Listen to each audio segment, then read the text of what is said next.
Here's the solution today, 39. This is really quite an involved one, so let's see how well I do at getting it going in the first go. Let's import random first of all, because we do need that for random.choice. And let's make our list of words.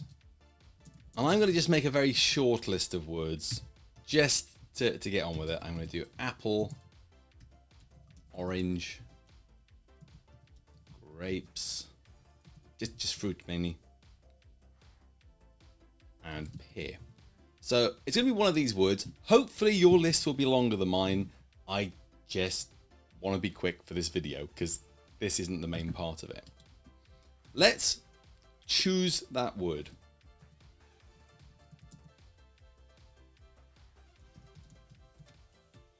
Let's better not use choice because we'll overwrite the variable.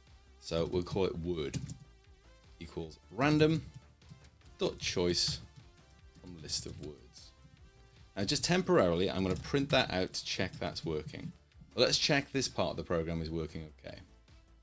And it's perfectly okay when you're building a bigger program like this to run it more often and just see what's going on. So we've got a word selected.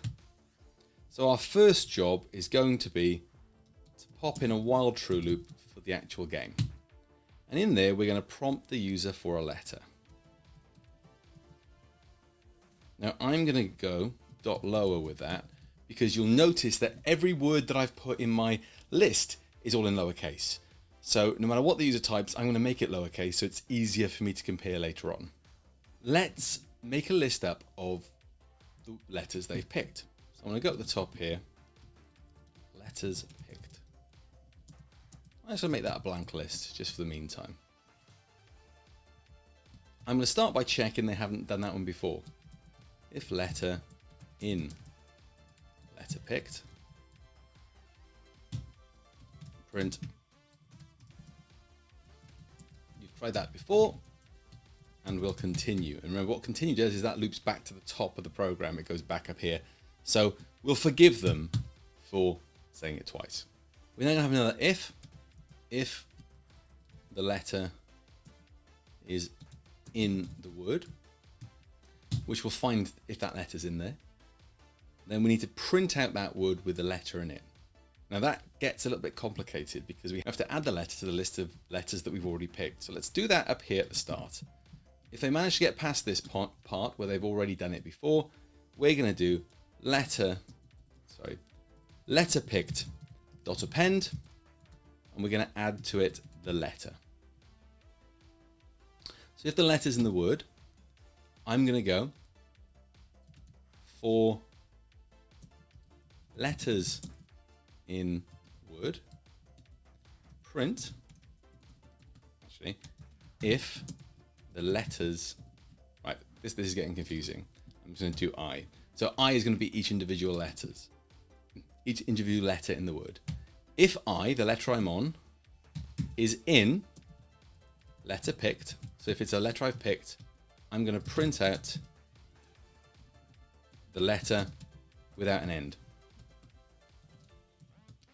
If it isn't in there, so if I haven't picked that letter yet, I'm just going to print out an underscore, and I'm going to make sure there's no end to that.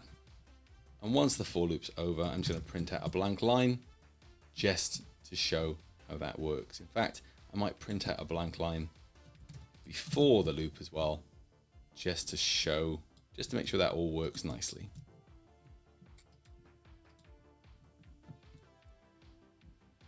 Okay, so let's talk through that because there's a lot of logic going on there.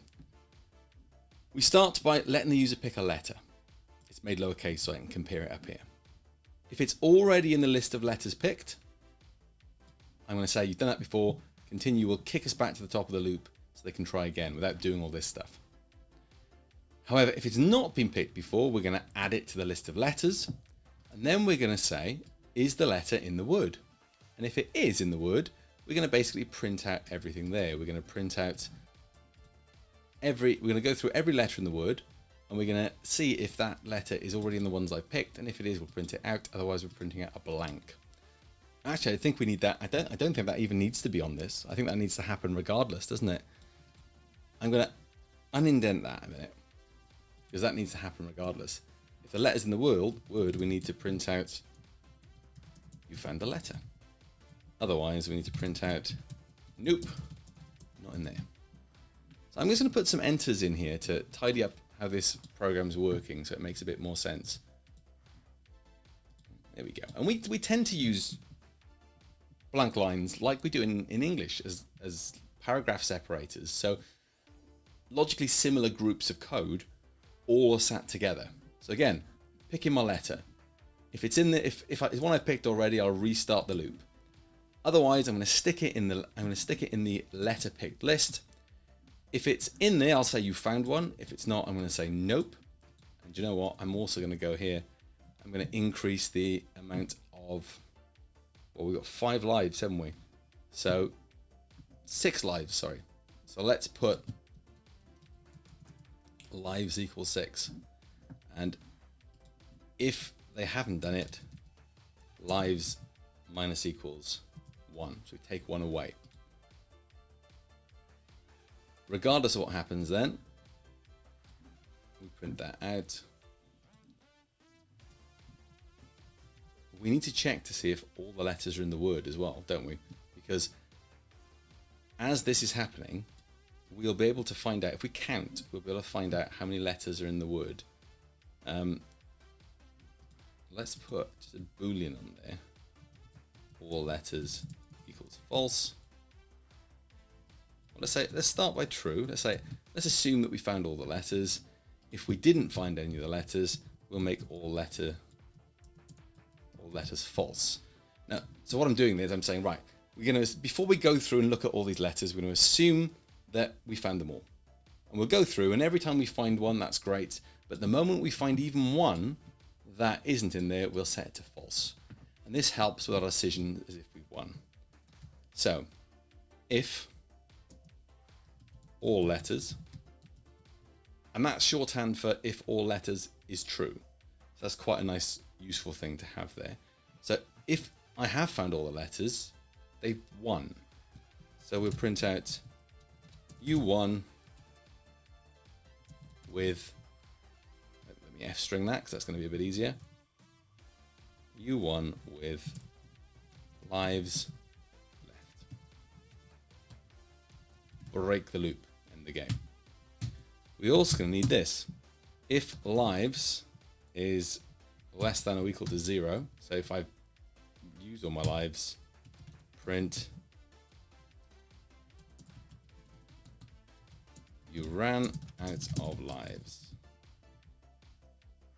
In fact, what I might do is I might, when we take one away, just put a little message to say how many messages are left. Actually, I'm going to move that down here. You might think, well, what's the point of that? But if they get to 0 lives, it would say, nope, not in there. You have 0 lives left, and then you ran out of lives. I don't really want that. I only want them to tell them how many lives are left if they haven't run out of lives, and that's what this bit's doing here. Right, so you ran out of lives, break the game. Let's see if it works. I'm sure something's wrong. So I'm going to start with A. I found an A, 6 lives left. Okay, so I think this is likely going to be pair. So let's see if I can get it right. P, E, R. Brilliant. Let's try again and let's see if I can purposely get it wrong. Let's start with X. I'm going to do X again, see if I get away with it. I've tried that before. Y, Z, N, M, P. Oh, got pair again. D. I ran out of lives and the game finished. Now, it probably would be a good idea to actually tell them what that word was. You ran out of lives. The answer was word. Well, I love F strings, but that's not an F string, so there we are. Now it's an F string, and that should print out nicely. So, you've built a hangman game there. It can probably be tidied up a little bit, can't it? Let's bring in OS and time. And let's say at the start of each loop, we do time.sleep1 and os.system clear. Let's see if that looks any nicer. Right, A. E. L. Now, I'm going to do R there to show that it does go down. P should pick up both letters. And we're done. So there we are. A simple hangman game. Now, I did offer extra points for ASCII art, but I'm not going to get ASCII art for the minute. All you'd need to do is have a bunch of if statements down here that instead of saying only so many lives left, you have a bunch of if statements here that said, well, if you've got 5 lives left, show this ASCII art. If you've got 4 lives left, show this ASCII art. And the way you do that, of course, is with the 3 quote trick. So you can just paste any old thing into the quotes and it'll literally put it on the screen. Well, there's your solution for Hangman.